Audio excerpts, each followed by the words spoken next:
Yo, what's going on YouTube? At long last, it's time for the next episode of Boston Goals, and it's time for the transfer window. Now, we're going to be scraping the bottom of the barrel. We're not going to be going for the likes of your top players in the world, like Messi, Ronaldo, Roberto Firmino. Ball comes to Firmino, edge of the box, he shoots, it's over! Oh my god! No, there really is no buying quality like that. Not at this level, anyway. No, we're going to be looking for players who perhaps have been failed academy graduates or, journeyman footballers in the lower leagues. And we start with this man, Will Haining. Now, for this level, he has really impressive mental stats. Physically terrible, can't run to save his life, but technically okay for this level as well. Now, I wasn't going to take the piss. Well, I did. I paid a fiver for him. I could have gone for free, but I paid a fiver. I thought it was a fair price. Next, we have Dominic Roma, and I have to be honest, looking at his stats now, I cannot for the life of me work out why I bought him. Just to add squad depth, perhaps, and I paid £5,000 for him, so again, not great on my part. Up next, we have one of those academy rejects that I told you about, Kerry Gilbert. Actually, that's unfair. He did make the Arsenal first team a few years ago, and he played a few first team games. But on here, he's now useless. He's very much a journeyman footballer. But because of his reputation and because of his history, I thought £10 was fair. £10. Beautiful. Adam Griffin is next up. Left back. Going to be a first team left back for us because our left back is a weak position. We've got Rennie Steer there. He's awful. I can release him at any point. He's just terrible. So this guy is needed.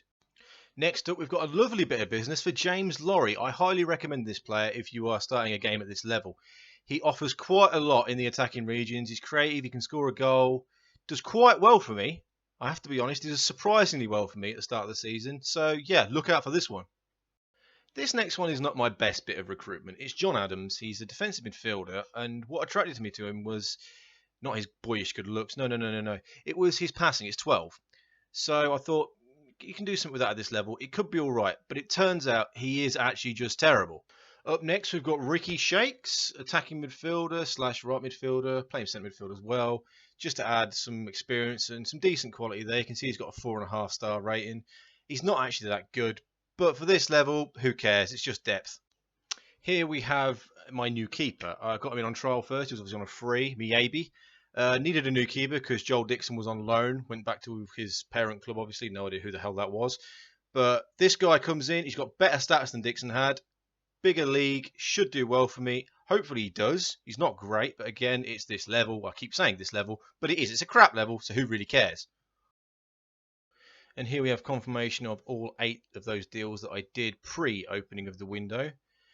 And I did one more bit of business after the window opened, and it was Ricky Miller, striker.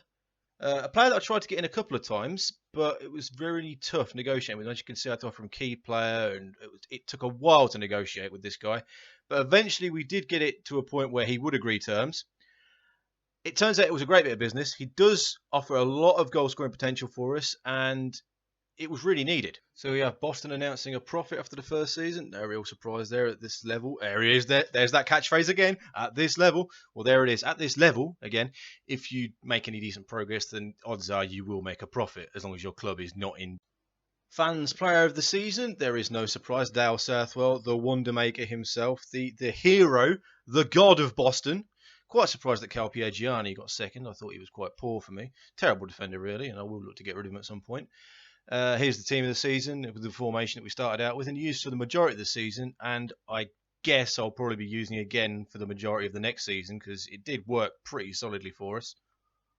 And now comes the business of renewing contracts of certain star players in the team. Now, Zach Mills is a player that we cannot really afford to lose. He has got a monstrous long throw, which cannot be underestimated, its effectiveness at this level, and I'm definitely going to need to re-sign him, and hopefully we do. Mark Newsham up next, contract about to expire, and at the start of the season, I said that he was one of our superstar players, our star striker, in fact. Well, Mark Newsham was injured for the first 6 months of the season, and then when he came back, he was utterly useless. So guess what? Up next, the superstar himself, the final bit of important business to do of this transfer window, Dale Southwell.